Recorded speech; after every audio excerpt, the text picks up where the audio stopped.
Welcome to ஜெய்சர் IAS academy. So நம்ம இன்னைக்கு என்ன டாபிக் பார்க்க போறோம் அப்படின்னு பாத்தீங்கன்னா, லோக்பாலோடைய 4th பார்ட் பார்க்க போறோம். ஆல்ரெடி நம்ம லோக்பால் 2 பார்ட் அதோடைய எக்ஸ்பிளனேஷன்ஸ் பார்த்தோம். 3rd பார்ட் வந்து கொஸ்டின் அண்ட் ஆன்சர் அனாலிசிஸ் பார்த்தோம். அதோடைய கண்டினியூஷன்ஸ் தான். ஸோ போன பார்ட்ல வந்து பாத்தீங்கன்னா 25 கொஸ்டின்ஸ் கிட்ட அனலைஸ் பண்ணோம் இல்லையா? ஸோ இந்த பார்ட்டோட லோக்பால் கம்ப்ளீட்டா முடியுது. ஸோ இதோட கண்டினியூஷன்ஸ் நெக்ஸ்ட் டாபிக் நம்ம பார்க்கலாம், சரிங்களா? ஸோ இன்னைக்கு வந்து பாத்தீங்கன்னா நெக்ஸ்ட் 20 கொஸ்டின்ஸ் என்ன அப்படின்ட்டு அனலைஸ் பண்ண போறோம். ஸோ அதுல வந்து ஃபர்ஸ்ட் கொஸ்டின் பாத்தீங்கன்னா 26th question. Consider the following. CVC was given statutory status இன் 2003. அதாவது பின்வருவனவற்றை கவனியுங்கள். மத்திய ஊழல் கண்காணிப்பு ஆணையத்தின் சிவிசி 2003 சட்டப்பூர்வ அந்தஸ்து வழங்கப்பட்டது. சோ ஆக்சுவலா இது வந்து பாத்தீங்கன்னா இந்த சிவிசி ஆக்ட் இருக்கு இல்லையா, அதாவது சென்ட்ரல் விஜிலன்ஸ் கமிஷன் ஆக்ட் 2003 படிதான் வந்து பாத்தீங்கன்னா இந்த லோக்பாலுக்கு சிவிசிக்கு வந்து ஒரு சட்டப்பூர்வ அந்தஸ்து கிடைக்கப்பட்டது, சரிங்களா? அதுதான் இங்க கொடுத்திருக்காங்க.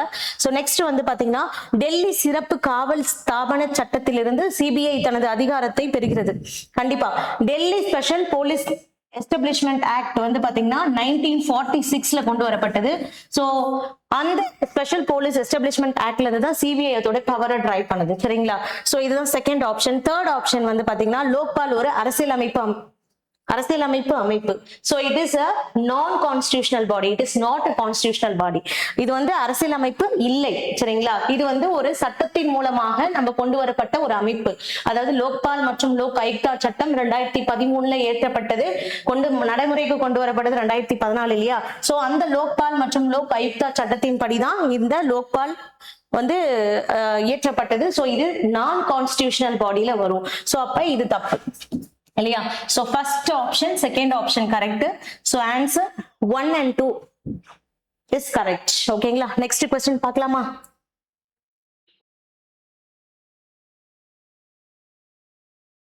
The concept of ombudsman is originated in. So ombudsman குறை தீர்ப்பாளர், ஓகேங்களா? சோ நிறைய தடவை நான் இந்த பார்ட் 1 and பார்ட் 2ல இதை எக்ஸ்பிளைன் பண்ணிருக்கேன். ஸ்வீடன், பின்லாந்து, நார்வே, டென்மார்க் இதெல்லாம் எந்த முதல்ல ஆம்பட்ஸ்மேன் அப்படின்றது என்ன அப்படின்னு பாத்தீங்கன்னா ஊழலை ஒழிப்பதற்காக கொண்டு வரப்பட்ட ஒரு விஷயம். சோ இது வந்து ஸ்காண்டினேவியன் கண்ட்ரீஸ்ல தான் இது ஃபர்ஸ்ட் ஸ்டார்ட் பண்ணிருக்காங்க இல்லையா? சோ இப்ப வரைக்குமே கரப்ஷன் பெர்செப்ஷன் இண்டெக்ஸ் அப்படின்னு எடுத்துக்கிட்டீங்கனாலே ஃபர்ஸ்ட்ல இருக்கக்கூடிய கண்ட்ரீஸ் என்ன இருக்கு? டென்மார்க், நார்வே, ஸ்வீடன் இந்த மாதிரியான ஸ்காண்டினேவியன் கண்ட்ரீஸ்ல தான் ஃபர்ஸ்ட்ல இருக்கு. பிகாஸ் அங்க வந்து ஆம்பட்ஸ்மேன் வந்து ரொம்ப ப்ராப்பரா வந்து அவங்க பண்ணுவாங்க. ஊழலுக்கு எதிர்ப்பா அந்த செயல்படக்கூடிய முக்கியமான ஒரு அமைப்பு நல்லாவே அங்க செயல்படும். அதனாலதான் அவங்க வந்து கரப்ஷன் பெர்செப்ஷன் இண்டெக்ஸ்ல ஃபர்ஸ்ட் பிளேஸ்ல இருக்காங்க, சரிங்களா? சோ ஸ்வீடன் அப்படின்றது நாட்டுல இருந்துதான் இது வந்து ஒரு ஸ்காண்டினேவியன் கண்ட்ரீஸ். சோ இந்த கான்செப்ட் ஆஃப் ஆம்பட்ஸ்மேன் அதாவது குறை தீர்ப்பாளர் அப்படின்ற கருத்து உருவான நாடு எது அப்படின்னா ஸ்வீடன் தான்.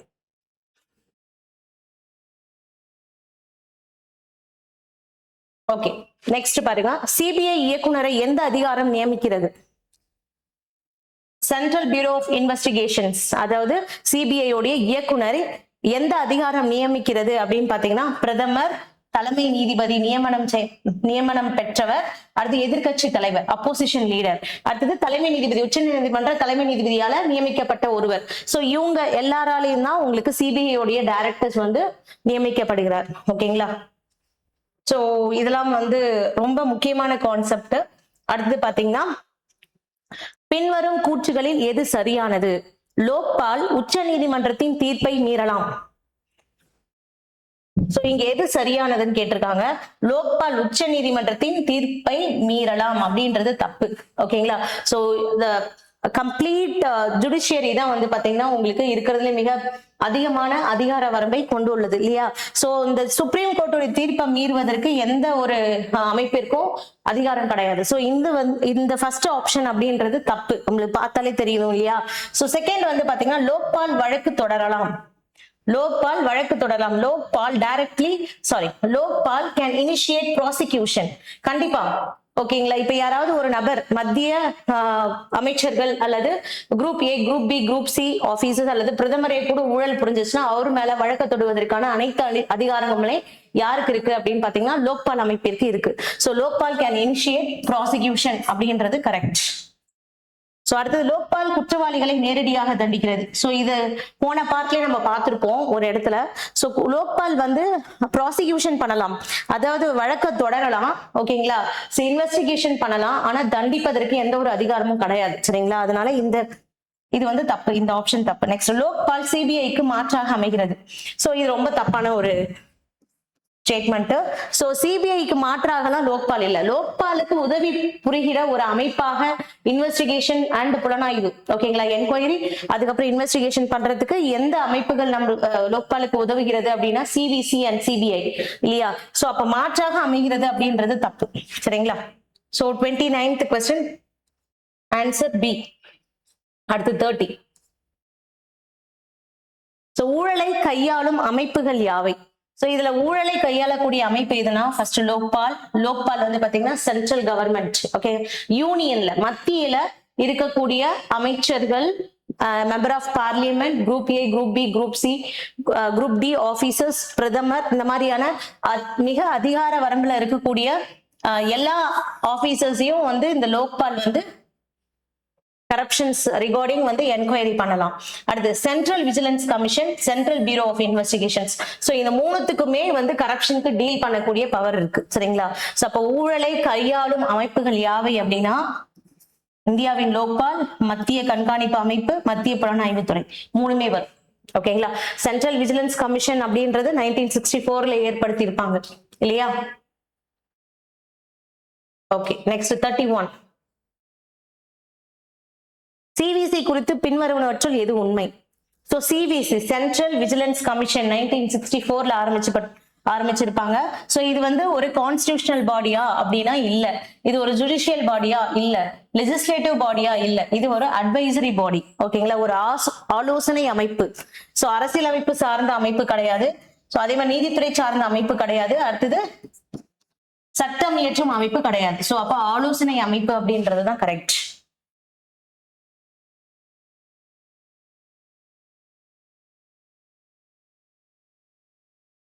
அடுத்து லோக்பால்ஸ் ஜூரிஸ்டிக்ஷன்ஸ் ஓவர் பிஎம் இன்க்ளூட்ஸ், அதாவது பிரதமர் மீதான லோக்பாலின் அதிகார வரம்பிலிருந்து விலக்கப்பட்டுள்ளவை எவை? சோ இப்ப பிரதமர் வந்து ஒரு சில விஷயங்கள், ஒரு சில டிபார்ட்மெண்ட்ல இருந்து அவருக்கு வந்து லோக்பாலோடைய அதிகார வரம்புல இருந்து விலக்கப்படுதலுக்கான அமைப்பு இருக்கு. அது என்ன அப்படின்னு பாத்தீங்கன்னா நான் ஆல்ரெடி பார்ட் 2ல சொல்லியிருப்பேன், நேஷனல் செக்யூரிட்டி மேட்டர்ஸ், ஓகேங்களா, அதாவது தேசிய பாதுகாப்பு தொடர்பான விவரங்கள். சோ அதுக்கப்புறம் பாத்தீங்கன்னா atomic energy and space,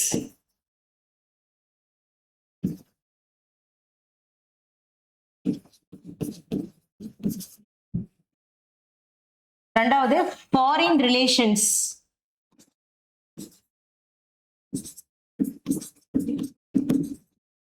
மூணாவது பொது ஒழுங்கு,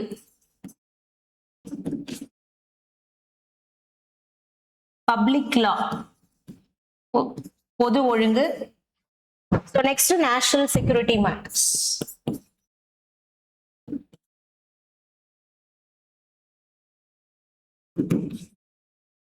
இந்த மாதிரியான 4 அமைப்புல இருந்து, ஓகேங்களா, அணுசக்தி மற்றும் விண்வெளி, அடுத்தது சர்வதேச உறவுகள் அல்லது சர்வதேச விவகாரங்கள், பொது ஒழுங்கு, தேசிய பாதுகாப்பு, இந்த மாதிரியான 4 அமைப்புகள்ல மட்டும், ஓகேங்களா, இந்த பிரதமருக்கு வந்து லோக்பாலோடைய அதிகார வரம்புல இருந்து விலக்குப்படுதல் கொண்டுள்ளது, சரிங்களா. இது முக்கியமான கொஸ்டின்ஸ், ரொம்ப ரொம்ப இம்பார்ட்டன்ட் கொஸ்டின்.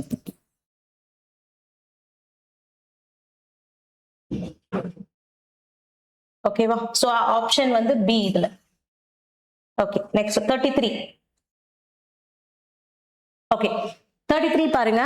பின்வருவனவற்றுள் எது சிபிஐ இயக்குனரின் சுதந்திரத்தை உறுதி செய்கிறது? சோ ஆப்ஷன் வந்து பிக்ஸட் டென்யூர், அதாவது அவருக்கு வந்து பாத்தீங்கன்னா நிர்ணயிக்கப்பட்ட பதவி காலம் இருக்கு. சோ அதனால, அதாவது இப்ப சிபிஐ ஆபீசர்ஸ் இந்த கேஸ்ல இருந்து நம்ம விலக்கப்படணும் அப்படின்னா, இப்ப யாராவது வந்து இப்ப ஃபார் எக்ஸாம்பிள் ஒரு முக்கியமான ஒரு அமைச்சர் வந்து ஒரு கரப்ஷன்ல இன்வால்வ் ஆயிருக்காரு. சோ அவரு வந்து ஒரு சிபிஐ இன்வெஸ்டிகேஷன்ஸ்க்கு ரெக்கமெண்ட் பண்ணும்போது லோக்பால், சோ அதுல இருக்கக்கூடிய ஒரு ஹானஸ்டான சிபிஐ ஆபீசர்ஸ பதவி விலக்கம் செய்ய முடியுமானா முடியாது. அவரை என்ன பண்ண முடியும், டிரான்ஸ்பர் வேணா பண்ணலாம். சோ அதையும் வந்து லோக்பாலோடைய ஒப்புதல் பேர்ல தான் பண்ண முடியும், சரிங்களா. இது நம்ம ஃபர்ஸ்ட் பார்ட்லயே பார்த்திருப்போம். சோ அப்ப பிக்ஸட் டென்யூர் தான் இவருடைய சுதந்திரத்தை உறுதி செய்கிறது. சரிங்களா? ஓகே, 34th பாருங்க.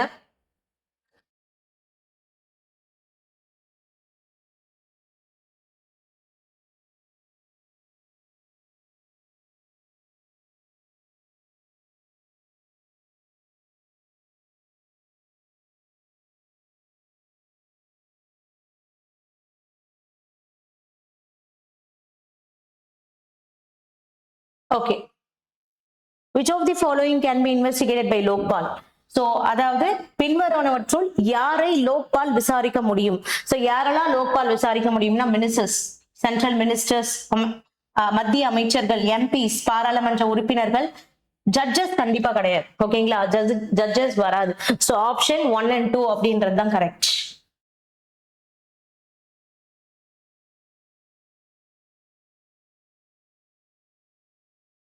அடுத்தது பாருங்க. which institution submits reports to the parliament?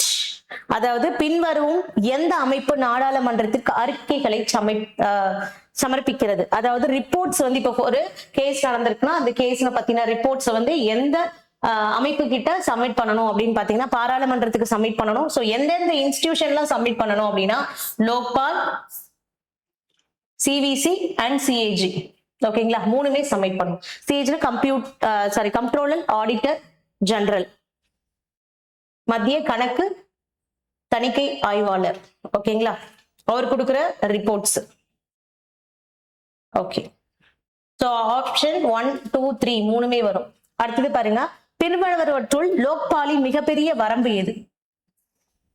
அதாவது which of the following is the biggest limitations of லோக்பால்னு கேக்குறாங்க. சோ சட்ட அதிகாரமின்மை அப்படிலாம் கிடையாது. சரிங்களா? பிக்கஸ்ட் லிமிடேஷன்ஸ் அப்படின்னா எது அப்படின்னா பிற முகமைகளை சார்ந்திருத்தல், டிபெண்டன்ஸ் ஆஃப் அதர் ஏஜென்சிஸ். இது ஒரு பெரிய டிராபேக் தான். இப்ப லோக்பால் கிட்ட இப்ப யாராவது ஊழல் புரிஞ்சுட்டாங்க அப்படின்னா லோக்பால் வந்து இன்வெஸ்டிகேஷன் என்கொயரி பண்ணி அதுவே வந்து தண்டனை கொடுக்கறதுக்கு அதிகாரம் இருக்கானா? இல்ல, it depends on other agencies. So Lokpal வந்து என்ன பண்ணலாம்? சிவிசி அல்லது சிபிஐ கிட்ட அவங்க வந்து என்ன பண்ணலாம்? இந்த கேஸ வந்து கொடுக்கலாம் என்கொயரி பண்றதுக்கோ அல்லது இன்வெஸ்டிகேஷன் பண்றதுக்கோ. சோ அப்ப அந்த லோக்பால் கிட்ட எந்த ஒரு அதிகார என்கொயரி டீம் அல்லது இன்வெஸ்டிகேஷன் டீம், புலனாய்வு துறை எதுவும் இல்ல, புலனாய்வு அமைப்பு இல்ல. அப்ப அது என்ன பண்ணுது? டிபெண்ட்ஸ் ஆன் அதர் ஏஜென்சிஸ் இல்லையா? சோ அதுதான் இங்க கேக்குறாங்க, பிற முகமைகளை சார்ந்திருத்தல். So, the ombudsman was created in which country? Already இது பார்த்தாச்சு, ஸ்வீடன். சோ இதுக்கப்புறம் எல்லாமே ஃபேக்சுவல் क्वेश्चंस தான், முக்கியமான ஃபேக்ட்ஸ். சோ அதாவது லோக்பால் ரிலேட்டடா இருக்கக்கூடிய எல்லா ஃபேக்ட்ஸுமே நான் கொண்டு வந்துட்டேன். இதை மட்டும் நீங்க படிச்சா போதும்.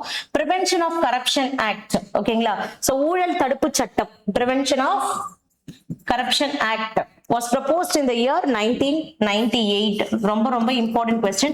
சோ இது வந்து உங்களுக்கு மேட்ச் டைப்லயும் கேட்கலாம், இல்ல ஸ்ட்ரெயிட்டா ஃபேக்சுவல் क्वेश्चनா கேட்கறதுக்கு சான்ஸ் கம்மி தான். ஏன்னா இப்பெல்லாம் வந்து உங்களுக்கு ஃபேக்சுவல் क्वेश्चंस வர்றது கிடையாது, ஸ்டேட்மெண்ட் அண்ட் அசர்ஷன் ரீசனிங்ல வரும். சோ இது வந்து ஒரு ஸ்டேட்மெண்டா கொடுத்து கூட கேட்கலாம். சரிங்களா? அடுத்து whistle blower protection act was passed in the year. ரொம்ப ரொம்ப முக்கியமான ஒரு ஆக்ட். விசில் ப்ளோவர் பாதுகாப்பு சட்டம் எந்த ஆண்டில் நிறைவேற்றப்பட்டது? ஓகேங்களா? 2014. சோ அதாவது கரப்ஷன், யாராவது அரசு ஊழியர்கள் யாராவது கரப்ஷன் பண்ணாங்க அல்லது ஊழல்ல இன்வால்வ் ஆனாங்க அப்படின்னா அவங்கள பத்தின தகவலை கொடுக்கறவங்களை பாதுகாப்பது அப்படின்றதுதான் இந்த சட்டம், விசில் ப்ளோவர் ப்ரொடெக்ஷன் ஆக்ட் அப்படின்றது 2014.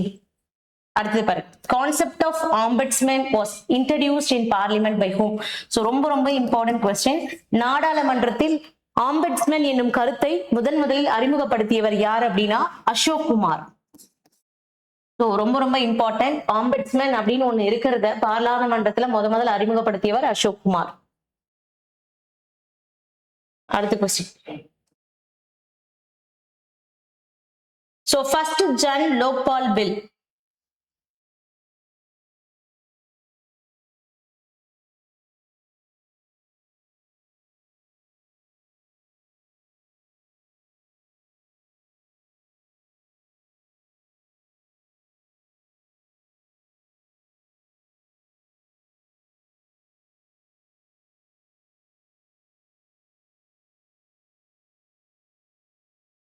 So Jan Lokpal bill, first Jan Lokpal bill First Jan Lokpal was proposed by Shanti Bhushan. So இதுவும் ரொம்ப ரொம்ப இம்பார்ட்டன்ட் கொஸ்டின். முதலில் ஜன் லோக்பால் அமைப்பை முன்மொழிந்தவர் யார் அப்படின்னு கேட்டாங்கன்னா சாந்தி பூஷன். இதுல ஸ்ட்ரெயிட் ஃபேக்சுவல் கொஸ்டின்ஸ் தான், அதை பார்த்து வச்சுக்கோங்க. அதே மாதிரி முதலாக ஜன் லோக்பால் அமைப்பின் சின்னத்தை உருவாக்கியவர். சோ அதாவது ஜன் லோக்பால் இருக்கு இல்லையா, அதோட எம்ப்ளம் ஃபர்ஸ்ட் உருவாக்கியவர் யார் அப்படின்னா பிரசாந்த் மிஸ்ரா. ஓகேங்களா, ரொம்ப ரொம்ப இம்பார்ட்டன்ட் கொஸ்டின். சோ இது எல்லாமே உங்க புக்ல இருக்காது, சோ அங்கங்க சர்ச் பண்ணி நான் எடுத்திருக்கேன். சோ லோக்பால் அப்படின்னு நீங்க படிக்கணும்னா இந்த 4 பார்ட்ஸ் பார்த்தாலே போதும், இது எல்லாமே கவர் ஆகிருக்கு. சோ இதை மட்டும் நீங்க ஜஸ்ட் எக்ஸாம் போகும்போது ரிவிஷன் பண்ணிட்டு போனீங்கன்னா போதும். ஓகே, அடுத்தது பாருங்க. சோ ஏன்ஷியன் பீரியட் அர்த்த சாஸ்திரால என்ன சொல்லியிருக்காங்கன்னா வேரியஸ் கரப்ஷனை பத்தி சொல்லியிருக்காங்க. சரிங்களா, யார் சொல்லியிருக்காரு அப்படின்னு பாத்தீங்கன்னா கௌட்டில்யா. ஓகேங்களா, ரொம்ப ரொம்ப இம்பார்ட்டன்ட் கொஸ்டின். அர்த்த சாஸ்திரா நூலில் பல்வேறு வகையான ஊழல்களை பற்றி விவரித்தவர் யாரு அப்படின்னா கௌட்டில்யா. ஓகே, அடுத்தது பாருங்க. இதுக்கு ரிலேட்டடா இருக்கக்கூடிய இன்னொரு ஆக்ட் குற்றவியல் சட்ட திருத்த சட்டம், the Criminal Law Amendment Act was proposed in the year 1952. சோ ரொம்ப ரொம்ப இம்பார்ட்டன்டான ஆக்ட் இதுவும். அடுத்தது next code and criminal procedure act, அதாவது குற்றவியல் நடைமுறை சட்டம், சிஆர்பிசின்னு சொல்லுவாங்க. சோ நீங்க பாலிட்டியில படிச்சிருப்பீங்க ஐபிசி சிஆர்பிசிலாம். சோ இதுல பாத்தீங்கன்னா கரப்ஷனுக்கு ரிகார்டிங் இருக்கக்கூடிய முக்கியமான ஒரு சட்டம் 1973. ஓகேங்களா, இதுவும் ரொம்ப ரொம்ப important act.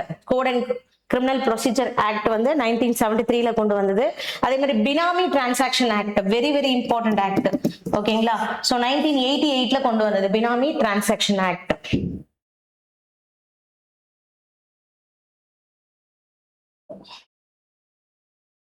Okay, last question.